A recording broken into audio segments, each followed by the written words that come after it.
Every presidential candidate has something to say about China. Many people on the Democrat side say that there's nothing to worry about. However, the Republican Party does acknowledge that we are relying on China to a degree that is dangerous for our national security. China doesn't need to go to war with us to hurt us. They could just stop sending stuff. At first, it was really only Trump saying that we have to watch out for China. This is a threat. Now, 2 years past his presidency, more and more Republicans and everyday Americans are acknowledging how dangerous it is to be reliant on China. But none of them really say how they're going to do it, except for Vivek. Vivek Ramaswamy is the only one not only saying what we need to do, telling us how we need to go about it. So let's jump into how he believes the best way to decouple us from China. Good morning to you, sir. Nice to see you. I want to read a headline from the Wall Street Journal. It says, why aren't the presidential candidates debating China? So you're taking that on right now, and this could come up next Wednesday night with Dana and Stuart Varney out there in California. Not going to give anything away from my partner right here. How do you plan to do this when you know so many American businesses are dependent on Chinese production? Part of the problem, Bill, is we cannot depend on our enemy for our modern way of life, from the shoes on our feet to the phones in our pocket to even our defense industrial base. The very fighter jets that we make in this country depend on parts and on minerals coming from China. That's a mistake. Our pharmaceutical supply chain at risk of being poisoned in a wartime scenario. And so I've outlined a very practical plan that combines onshoring to the United States. Yes, that is the first choice and first best option.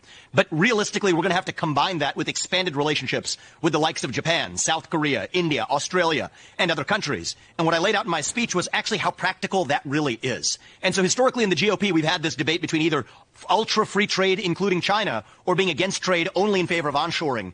I've outlined there's a better third way if we are serious about cutting the cord from China, as I am, and as I think we need to be.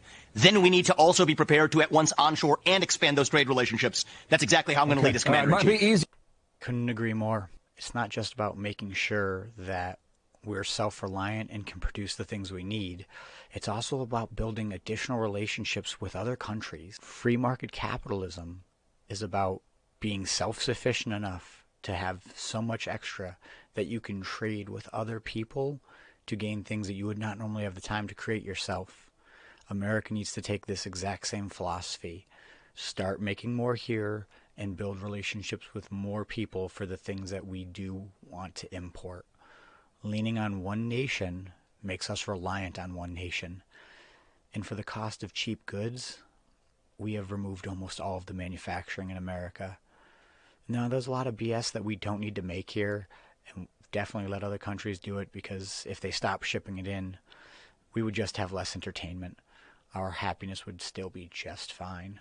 I think no matter what, over the next 4 to 5 years, we are going to decouple from China. We have to. Look at how much money we're spending in Ukraine. Look how much money we're spending on illegal immigration stateside. We are being bled. If we do not stop this and start shoring up our own resources and our capacity to manufacture, it's going to be a lot harder on us. I hope you learned something. I'm Tristan with Radically Rational Radio. Like, comment, subscribe. I'll see you in the next episode. Stay resilient.